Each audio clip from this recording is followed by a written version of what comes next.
Hey, remember that time they made a faith-based movie about a what-if scenario in which the dead twin of Elvis Presley actually survived and grew up to become an Elvis impersonator, only they couldn't use the name Elvis, so instead he's called Drexel the Dream Hemsley? Well, I certainly remember it. I would say, what the fuck, Hollywood? But I'm pretty sure Hollywood doesn't know this movie exists. The Identical is a 2014 musical drama and is as much of an Elvis biopic as 3,000 Miles to Graceland. The film stars real-life Elvis impersonator Blake Rain in his first and so far only movie, which was very quickly laughed off the screen by audiences and critics alike. But some people on the box cover seem to like it, and why the hell do I own this?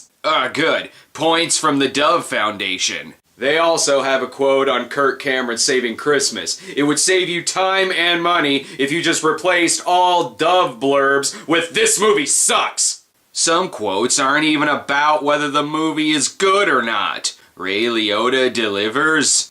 Okay, I could say that about the movie, and I don't even like it. The movie was reviewed so bad they ran out of film critics and had to get a former NFL coach to leave a quote. Hell, I'm pretty sure that one of the very few positive remarks on Rotten Tomatoes is written by someone's mom. The film begins in Decatur, Alabama, 1972. It's a lot like Decatur, Illinois, only without the smell of methane gas and moldy cardboard.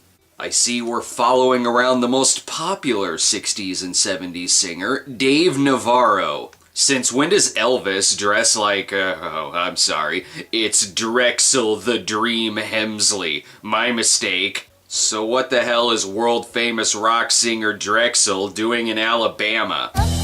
You better mellow down easy.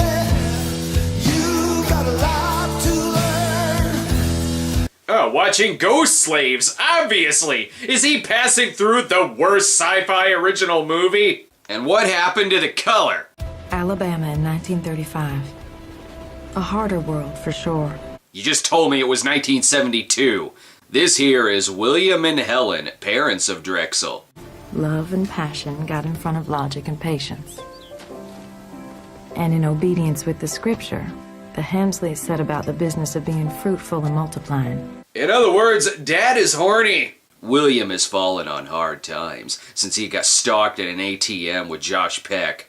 And his day is only gonna get worse. William, honey? Meet your sons. So, how was your afternoon, honey? Did he even know she was pregnant? Y'all get two fine-looking boys here. There's a look that says, you want to pay for this? And since when does sex lead to twins? So William does what anyone would do. He joins the People's Temple. Let's see how this sermon goes. Blacks and whites, Jews and Gentiles.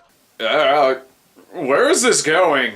All equal in the eyes of the Lord.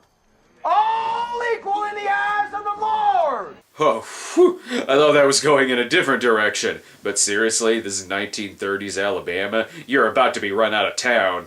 Ray Liotta plays traveling Tennessee evangelist Reese Wade, whose wife is Louise, played by Ashley Judd. He has a real way with words. That's my precious wife, Louise. Sitting right over here.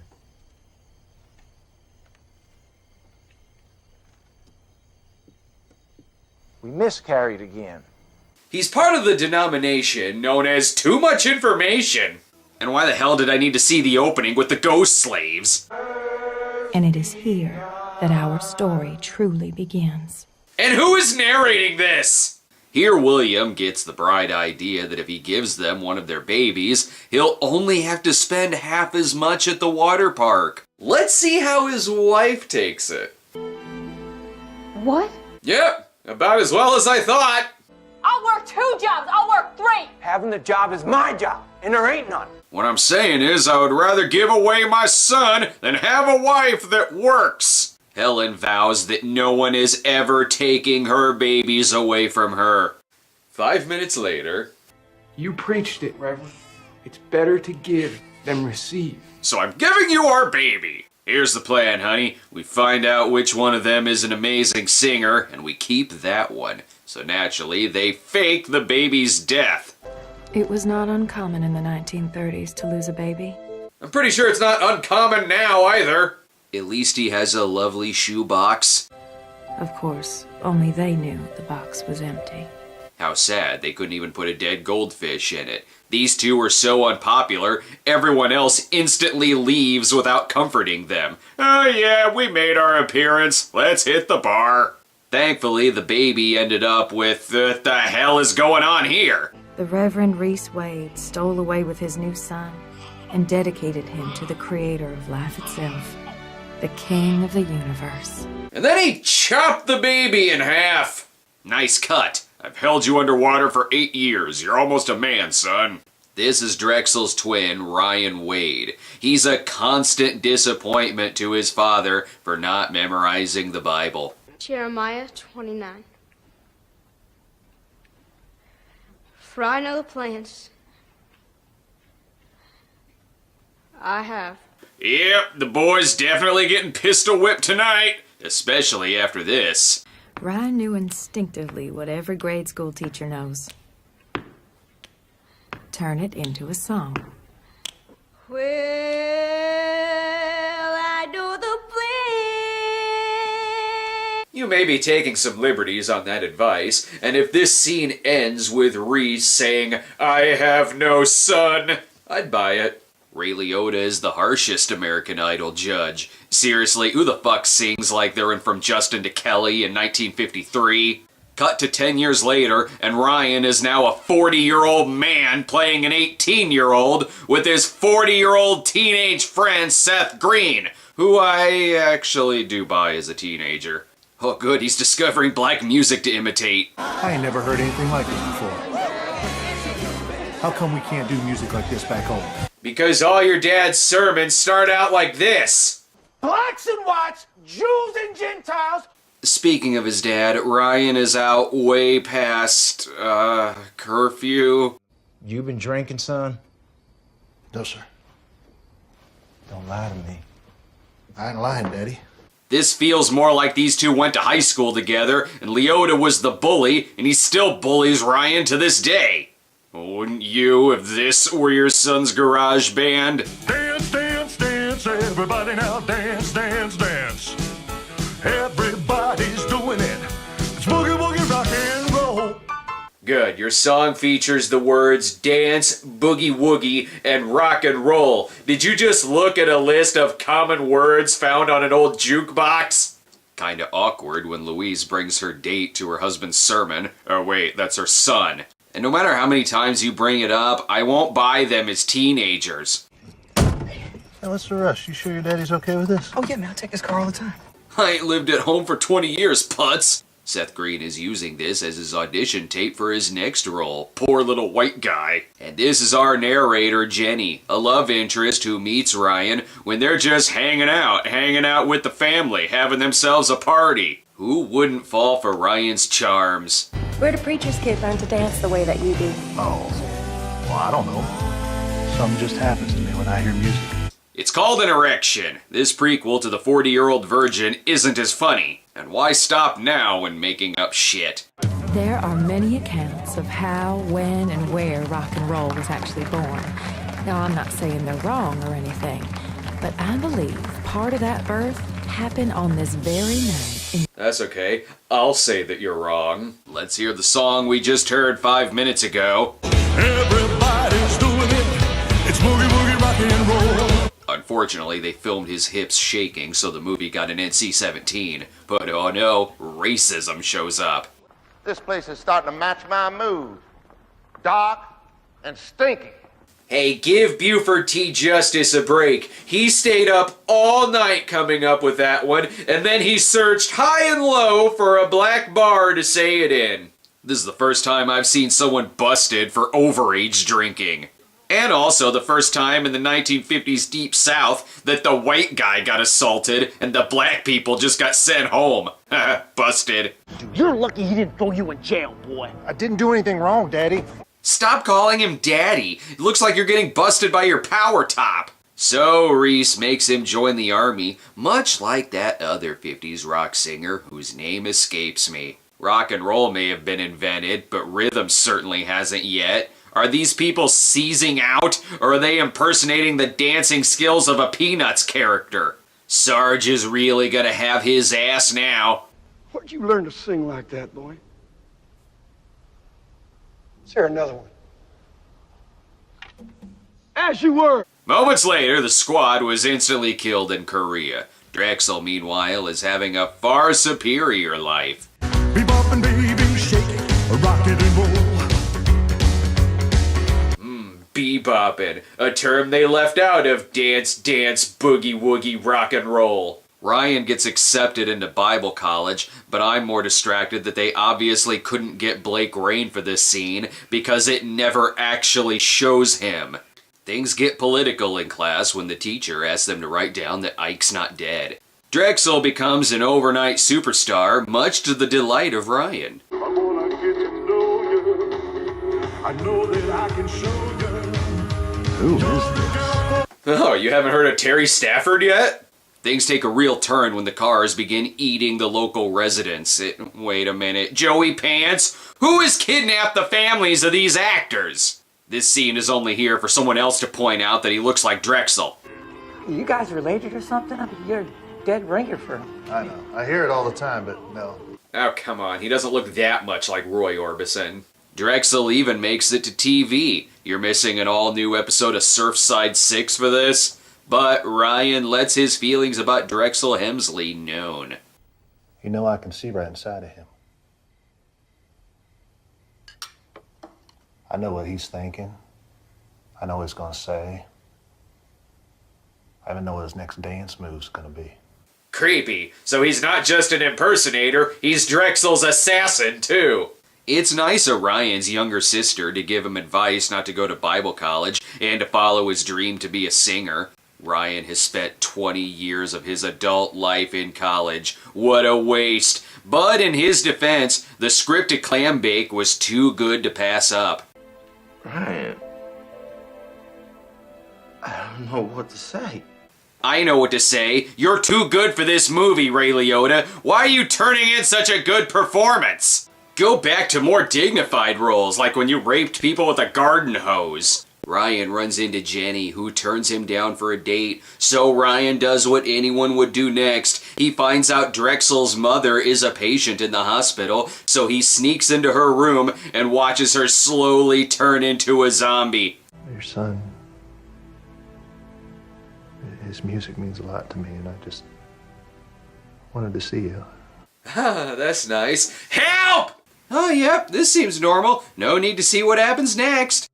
Your love's keeping me tonight. And that's how, with the power of singing, Ryan killed his hero's mom, who was secretly his own mom.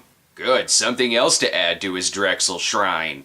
I miss you every night in my dreams.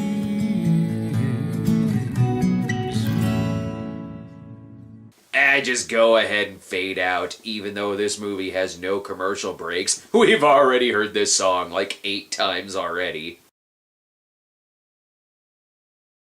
Ryan takes a job with Joey Pants, but unfortunately Jenny will still not go out with him. How are you gonna get to know him again if you don't go out on a date? Well, who says I want to get to know him again? Your eyes, girl, that's who. Luckily for Ryan, he has her sassy black friend on his side. And also Joey, who gives Ryan the advice to stalk her. He seems too invested in Ryan's love life, especially since he's also there when Ryan serenades her with a song. But here you are, and you are real. I'm loving you, loving me. Boss man just wanted an excuse to go hang out on a college campus. And with that, Jenny agrees to go out with Shakin' Stevens. Okay, coffee. 1 cup. But only if your backup singer agrees to go with us. What? Why? What the hell kind of date is this gonna be? Son, kiss the bride. Oh, it's the kind where you get married on the first date. Well, let's just say that was one good cup of coffee. Except when Joey kept wanting to watch us fuck. No time for that now. A new Drexel Surf movie is out. Love is floating in the air. Sunrise surfing. That 1960s D-Day movie sure got a lot of stuff wrong. In probably the weirdest part of the movie, it decides to devote a small amount of time to the 6-day war in Israel, complete with a sermon from Reverend Reese. What does that have to do with the Christian church in the state of Tennessee? Everything. It has to do with everything. I have a question though. What does it have to do with this movie? And why did Louise bring Davy Jones with her? I understand Estes Perkel's sermons more than Reese Wade's. Our precious Lord and Savior was himself a Jew. Tone, man! Tone! If you're screaming that, it makes it sound like you're meaning it as an insult! And why does Ryan look younger as the movie goes on? Speaking of aging, how come Ray Liotta is aging like Orville Redenbacher, but Ashley Judd appears to have found the fountain of youth through her son's music? Ryan decides to enter a Drexel sound-alike contest where folks dress like members of Alice in Chains, you know, the 60s. And Seth Green is the lost Allman brother, Zeppo Allman. Surely they're an ace in the hole to win this Cliff Richard contest. All while Jenny goes on a date with Demetri Martin for some reason. And can we stop with the reminders that these actors are age inappropriate? Can I get a bourbon and a you know what? Why don't you throw me down a Shirley Temple instead? Seth Green has been old enough to drink since the mid-90s, and regardless, at this point in the story, his character is old enough to drink anyway. The contest is being guest judged by Drexel himself, fresh off of his tour with that other 60s power group, the Counting Crows. Slap the dog and spit in the fire. That boy looks like our child. Because he's your son's twin, you were there right after they were born. And is Ray gonna be a skeleton by the time this movie is over with? Well, it's about that time. Time for the creepy music. Who are you? And it's time for the movie to get a touch homoerotic. Your love's keeping me tonight.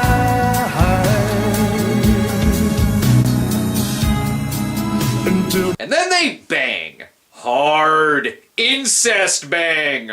Well, the tune has at least one fan.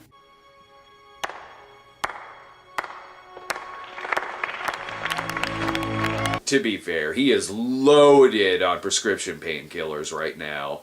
And then Jesus comes to thank him personally. Ryan even gets signed to the sleazy guy with the pompadour wig management, so Ryan sends one of the Everly brothers to sign his contract for him. Christ, now he's dressing like he should be chasing around Pam Grier in a Jack Hill film. I'm sorry, did they do all of their shopping at a Goodwill and just assume everything there was from the 60s? Oh, sorry, I'm talking over the music. Nashville tonight. Nashville tonight. We're missing Nashville tonight. And that's a sample of Drexel's new song, Chattanooga. Ryan is now known as the Identical, the world's best Drexel impersonator. So he's ripping off people who think they're getting Drexel's autograph? Ah, look, the title card says Vegas. Just trust us, this is Vegas and not the director's garage. Bigger question, has Ray Liotta turned into Hume Cronin yet? I am proud of you, Ryan. I am proud of you. Has anyone broken the news to Ryan that Reese has been legally dead for years now? And still, Louise looks fine. Ryan begins to write his own music, but when his manager won't allow him to perform his own songs, he quits. I gotta say, throughout all of this movie's faults, it's interesting seeing an alternate universe where Elvis Presley doesn't exist and Drexel the Dream Hemsley does. Ryan, there's only one Elvis, there's one Drexel, and there's one Beatles. And you're a pretender, buddy. You are nothing. See? Wait. What? Ryan, there's only one Elvis, there's one Drexel, and there's one Beatles. Okay, first off, I'm pretty sure there's more than one Beatle. And secondly, so Elvis Presley and Drexel the Dream Hemsley exist together in the same universe? How has Elvis not sued this motherfucker's ass off? And why does no one mention that Ryan looks like Elvis? No one goes up to an Elvis impersonator and tells them they look like another Elvis impersonator. They tell them they look like Elvis. Ryan isn't identical for a fucking identical. This movie's logic has just shot itself in the foot, and it was already on crutches to begin with. So then Ryan continues writing his own music. City lights keep on shining. Honey, all I asked was what time is dinner tonight? He begins distributing his own albums made on cheap paper and a color printer, but soon gets the attention of another management firm. We believe City Lights is a smash hit. Thanks, Robin Zander. And just because you believe it doesn't mean it's true. Nice poster of Drexel performing for the Benny and June soundtrack. Ryan turns down this offer because he doesn't want to impersonate Drexel, so he goes back to impersonating Elvis. But much like Elvis, Drexel also has a tragic end.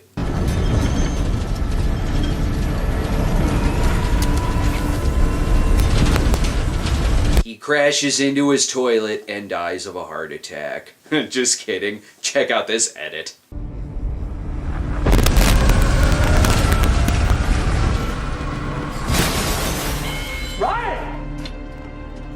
See, he crashes into Ryan's ass and dies.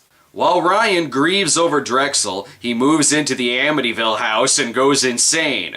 Time to visit his parents, you know, the Crypt Keeper and Ashley Judd, who again, still looks fine.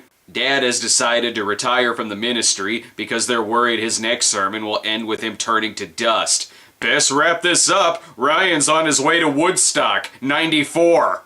But Dad still wants Ryan to be a minister. What's Ryan, like 50 now? Whether you want to hear this or not, I have heard it, Daddy. 100 times. Why? Okay, when he talks through that wig and fake beard, I'm not thinking of Elvis Presley. I'm thinking of Trey Parker as Alfred Packer. Unfortunately, Daddy gets stricken with a disease called disappointing son. I say they cut out the middleman and just drive him right to the graveyard. That's why the ambulance looks more like a hearse. Ryan then finds a letter which contains its own flashback. Nothing like finding out about your famous twin brother after he dies. Speaking of, good news. Dad is back to normal. You know, dead. Ryan almost buys a drink, but that's for a much more sinful movie. I sense a scheme, though, probably because Mickey from Seinfeld shows up wearing a Ralph Bakshi coloring book. What does any of this have to do with anything?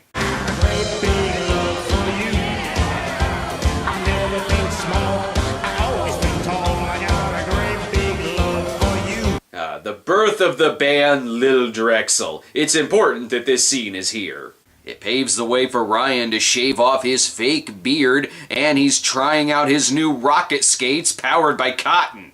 He goes to the birthplace of both Drexel and Lincoln. His birth dad even shows up, and just in case you didn't know this is where his parents lived, it shows his parents living there again. And if that doesn't work, the narration comes back in. William Hemsley's health deteriorated after Helen died. Now, with the passing of Drexel, he was a frail and broken man well beyond his years. How does she know this? I love how, according to the grave, the twin only lived for a day, which means in 24 hours, his mom gave birth, and his dad talked her into giving up one of the kids to a traveling preacher. Silver-tongued devil! With William now being blind, Ryan is there to comfort him and tells him that he's his long-lost son. It's me, Daddy. Dexter. Ryan. Hemsley. my son. Dude, you're blind. That could be Ricky Nelson's twin brother for all you know. And with that, Ryan returns home. You came into my life when I was alone. And this is how he talks her into a divorce. Nice to see these two rekindle, even though they never fought once in this entire film. Uh-oh, Dad's trying to fill the wiper fluid with scripture again. So the movie ends pretty much where it began. And you are more than I ever dared pray for. With Leota giving a performance that's too good for this movie. And Ryan continues being the identical. City lights keep on shining. I see you smiling eyes of blue. It was nice of Steven Seagal to loan him one of his jackets. Jesus Christ movie, pick a fucking decade! And then his child grows up to be an Eddie Cochran identical. And Ryan has a larger audience than this movie ever had. The end. The Identical is a bad film for all the reasons I just said. But while it may not be hateful, like God's Not Dead, the filmmakers certainly went in a Kirk Cameron Saving Christmas route when dealing with bad press. After the movie was a box office flop, finishing at number 12 on opening weekend and bringing in an overall $2.8 million against a $16 million budget, the film's Twitter page attempted a campaign for the film's followers to upvote the movie on IMDb and the audience score on Rotten Tomatoes. They even posted the movie's first 15 minutes on their website for free. That way, people would definitely know for sure that they didn't want to see it.